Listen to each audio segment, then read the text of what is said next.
ఒక పగలు ఉపవాసం ఉంటే సరిపోతుందంట. ఒక పగలంటే సన్‌రైజ్ టు సన్‌సెట్.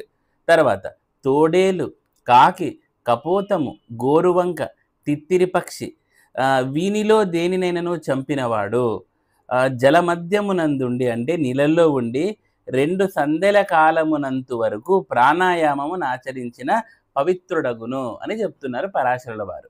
తర్వాత గద్ద, డేగ, శషాదము, గుడ్లగూబ వీటిలో ఏవనైనా చంపితే పొరపాటుగో లేదో ఇట్లా యారో చేసిన చంపితే ఒక రోజంతా కూడాను పళ్ళు తిని, దుంపలు తిని అంట మరి ఇంకొక 1.5 రోజు ఉపవాసం ఉంటే పరిశుద్ధుడవుతాడని ఉంది.